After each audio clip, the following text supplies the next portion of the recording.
이혼 후 3년 정도 거의 내가 아니었지만 새로운 사랑을 시작하는 단계다 보니 이제야 좀 회복이 되는 것 같아. 사람으로 받은 상처는 사람으로 치료하는 게 확실히 맞는 것 같아. 이 글 보는 우리 카페 회원들도 혼자 끙끙 앓지 말고 나가서 사람을 만나길 바래. 움직이지 않으면 해결책도 없는 법이야. 어디서부터 얘기를 해야 할까? 길게 쓰자면 한도 끝도 없어서 모자란 글솜씨. 지만 한번 써볼게. 두서 없어도 양해해줘. 나는 30대 중후반의 금융맨이야. 주식과 관련된 업종에 있어. 이 업종이 분석 리포트 쓸 땐 새벽까지 야근할 때도 허다하고 어떨 때는 몸은 집에 있지만 마음은 회사에 있는 경우도 태반이야. 와이프의 외도를 눈으로 목격하고 거의 울부짖듯이 왜 그랬냐고 따졌을 때 와이프가 너무 외로워서 그랬다고 했었어. 그때는 도저히 이해를 못했지만 이혼 후 혼자 살면서 내 생활을 되돌아보니 주변을 돌아볼 마음의 여유가 없는 게 직업 탓인 것 같기도 해. 와이프 외도가 거의 1년간에 걸쳐 이루어졌고 그 1년 가까운 시간 동안에도 이래. 치여 전혀 수상한 점을 눈치를 못 채다가 안방 침대에서 둘이 나뒹구는 장면을 목격하고서야 알게 될 정도로 나는 둔했어. 너무 두렵고 피껏 솟이고 평생 잊혀지지 않을 트라우마라서 그 일을 이렇게 정면으로 회상하는 날이 올까 싶었는데 요즘 만나는 천사 같은 그녀 덕에 하루하루 자신감을 찾은 덕인지 가능해지네. 뭐랄까 이제는 좀 덤덤해졌어. 마치 남일처럼. 물론 전 와이프와 상간남의 그 장면을 가끔 볼 때마다 눈물이 흐르고 피가 거꾸로 솟긴 하지만 확실히 무뎌졌어. 시간이 약이더라. 언제가는 야동 보듯이 보게 될 날이 올까? 3년 전 어느 봄날. 코로나가 터지기 전이었던 어느 날. 회사에서 늦게까지 리포트 쓰다가 옆팀 팀원이랑 삼겹살에 소주 한잔하고 사우나 갔다가 사우나에서 잠이 들고 깼을 때가 새벽 6시경이었어. 와이프한테는 그날 집에 못 갈 것 같다고 말해뒀는데 괜히 가서 잠 깨울까봐 가지 말까 하다가 눈이 말똥말똥하기도 하고 집에 도착할 때쯤이면 와이프도 깰 시간이 다 되었겠다 싶어서 을지로에서 택시 잡아 타고 1시간 거리의 집까지 가는 동안에도 와이프 놀래켜줄 생각에 장난기가 발동해서 실실 웃고 있었지. 집 조금 못 가서 내려 와이프 좋아하는 치즈케이크 잘하는 카페에 들러서 2조각 테이크아웃해서 집까지 걸어가는 동안 뭔가 쎄한 느낌이 들었지만 아침 공기가 차서 그러려니 했지. 근데 집 도어락 비번을 누르는데 번호가 안 맞는 거야. 이상하다 싶어 2번을 더해도 번호가 안 맞아서 와이프한테 전화해서 깨울까 하다가 아침잠 많은 와이프 깨우기 미안해서 어쩔까 하다가 와이프 차 닷지방에 있는 도어락 보조키가 생각이 나서 그 길로 지하 주차장에 가서 보조차키로 와이프 차 문을 열었는데 느낌이 좀 이상한 거야. 뭐랄까? 차 안에서 담배 냄새가 나는 거야. 와이프는 비흡연이거든. 나도 비흡연자고. 그런데 분명 차 안에서 담배 냄새가 나길래 누군가가 차에 탔다는 느낌이 들더라고. 그런데 참 사람이 웃긴 게 뭔가 촉이 오고 쎄한 느낌이 들면 정말 그게 맞다는 거. 평소에는 볼 생각도 안 하는 불방 녹화 리스트가 갑자기 보고 싶은 거야. 그래서 그 전날 영상부터 쭉 보니까 작업복 차림의 남자가 길에서 담배 피다가 와이프 차를 발견하고 담배를 털어 끄더니 차에 타는데 얼굴까지 생생히 찍혀 있음을 알게 되었지. 그 남자가 왠지 어디서 본 듯하게 나지 이거 기억을 더듬어 보니 1년도 더 전에 노트북이 고장나서 AS 센터를 가니까 메인보드 불량으로 수리비가 30만이라길래 좀 싸게 하려고 사서 수리센터를 알아봤는데 그때 그 수리센터의 기사였어. 얼굴이 꽤 핸섬해서 집사람이랑 농담으로 수리센터에 있기는 아까운데 나중에 탤런트 누구처럼 연예계 가는 거 아냐? 하며 농담했던 그 친구였어. 근데 그 친구가 왜? 하면서 다음 영상을 보니 기가 차더군.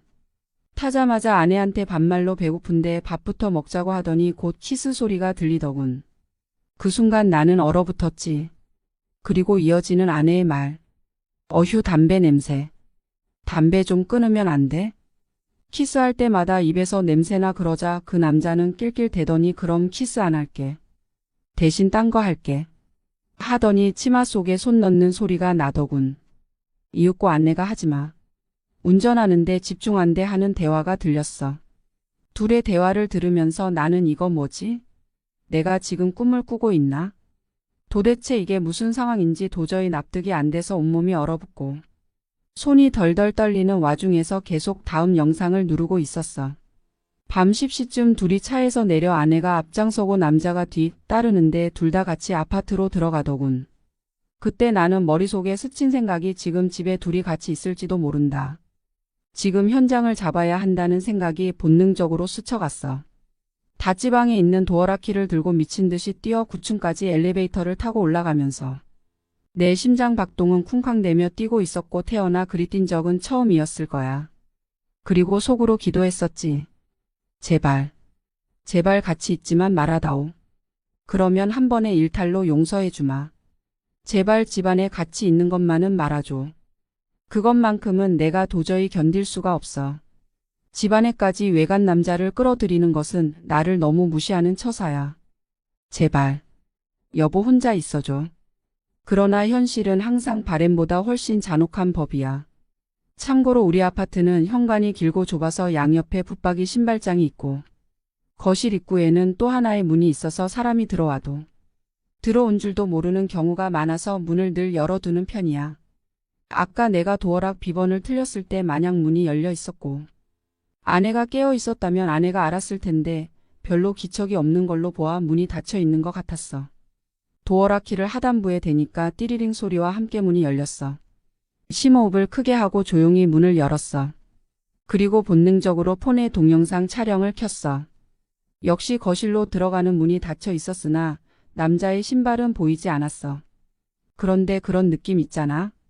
신발이야 신발장 안에 두면 그만이라는 느낌. 여전히 안심할 수는 없었어. 그저 내 소원은 그 집안에 아내 외에 아무도 없기만을 바라고 있었어. 그리고 조용히 거실 문을 열었을 때 나는 그 자리에서 얼어붙을 수밖에 없었어. 안방에서 들려오는 희미한 그때 소리가 내 귓가를 파고들었어. 나는 최대한 발소리를 죽여가며 조용히 안방으로 다가갔어. 마침 안방문이 아주 약간 열려 있었고 손을 집어넣어 아주 조용히 문을 열며 폰을 든 손을 먼저 집어넣고 방 안의 장면을 촬영했어. 폰 속에 촬영되고 있는 그 장면이 내 눈에 들어온 순간 나는 그냥 얼어붙어 버렸어. 어찌 내가 그 장면을 잊을 수 있겠어. 사랑해. 너무 사랑해. 라며 외치고 있었는데 그 순간을 무어라 설명하랴. 나는 그 믿을 수 없는 장면을 앉아서 덜덜 떨리는 손으로 촬영하면서도 그간 살아온 인생이 파노라마처럼 눈앞에 펼쳐지는 신기한 체험을 하고 있었어. 내 아내를 처음 만난 날 죽도록 부끄러워하며 고백하던 순간, 프로포즈하던 순간, 신혼여행지에서의 너무나 행복했던 그 순간들, 코끼리를 탈 때 현지인이 풀로 접어준 메뚜기에 5만 원짜리 팁을 턱하니 주던 아내를 보며 놀라던 내 모습까지 주마등처럼 스쳐 지나갔어. 열심히 벌어 집장만 하면 바로 애기가 지자며 서로 힘내자며 으쌰으쌰하던 내 아내. 너무나 아름다웠고 자랑이었던 내 아내는 곧 유리조각상이 되어 공중에 떠 햇살을 반사하며 무지개빛으로 빛나더니 곧바로 땅으로 처박혀 산산조각이 나버렸고 그 순간 나는 그 짧은 순간의 환각에서 벗어났어.